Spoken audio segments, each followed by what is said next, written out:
सुने बहुजन नायकों की कहानियां। अभी डाउनलोड करें बहुजन स्टोरीज ऐप।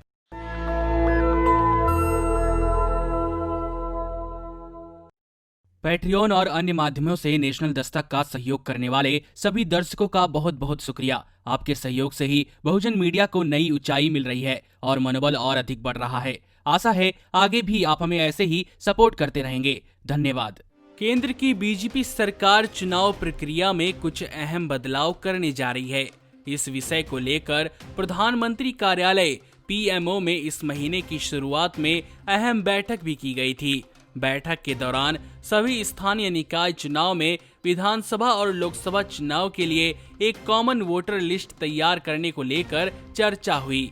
अगस्त की शुरुआत में 13 अगस्त को हुई इस बैठक की अध्यक्षता प्रधानमंत्री के प्रधान सचिव पीके मिश्रा ने की। बैठक में 2 विकल्पों को लेकर बात हुई, जिसमें पहला संविधान में संशोधन कर सभी चुनाव के लिए मतदाता सूची का होना अनिवार्य करने की बात कही गई।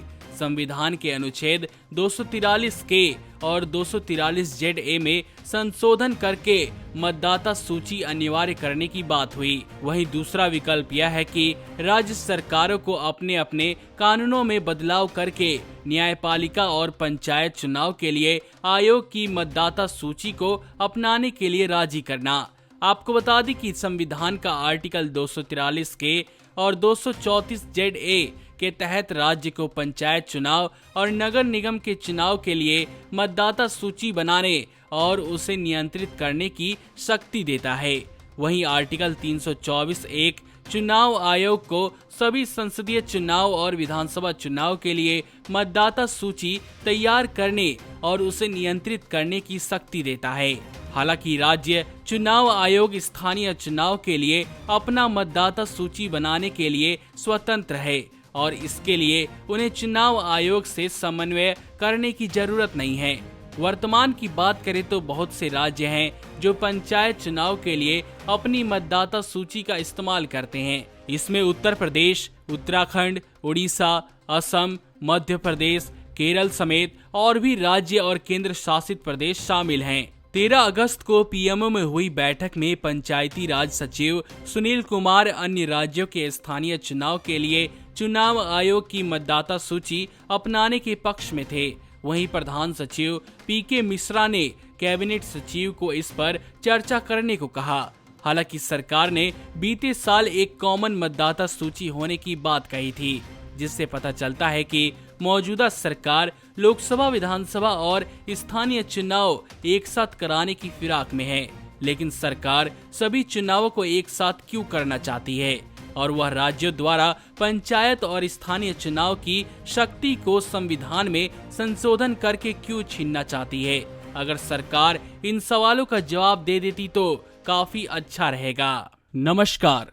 नेशनल दस्तक अपनी आर्थिक जरूरतों को पूरा करने के लिए अपनी ऑडियंस पर निर्भर है। बहुजन समाज से संबंधित मुद्दों को उठाने के कारण यूट्यूब की तरफ से नेशनल दस्तक की कई वीडियो पर एड्स नहीं दी जाती, जिसके कारण हमें आर्थिक समस्याओं का सामना करना पड़ रहा है। आपका एक छोटा सा कदम बहुजन मीडिया को बचा सकता है। आपके सहयोग और सहायता के कारण ही हमने अभी तक यह मुकाम हासिल किया है। नेशनल दस्तक को आप पैट्रियन के जरिए सपोर्ट कर सकते हैं। इसके साथ ही आप अन्य माध्यमों जैसे यूपीआई, गूगल पे, डेबिट कार्ड, वॉलेट, फोन पे आदि से भी हमारी मदद कर सकते हैं, जिसका लिंक वीडियो के नीचे डिस्क्रिप्शन में डाल दिया गया है। पैट्रियन पर आप हमें प्रतिमाह $2 यानी 140 रुपए प्रतिमाह से हमारे साथ जुड़ सकते हैं। दूसरे माध्यमों में राशि की कोई सीमा नहीं है। आपके सहयोग से ही बहुजन मीडिया को एक नई दिशा मिली है और इसे अभी एक नए मुकाम तक लेकर जाना बाकी है, जो आपके साथ के बिना संभव नहीं है।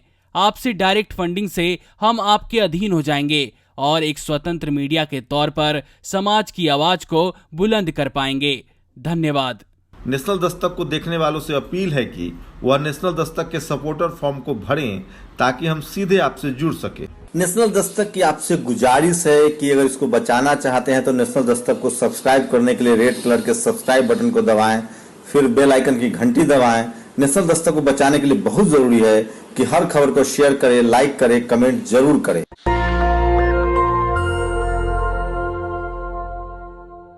सुने बहुजन नायकों की कहानियां। अभी डाउनलोड करें बहुजन स्टोरीज ऐप।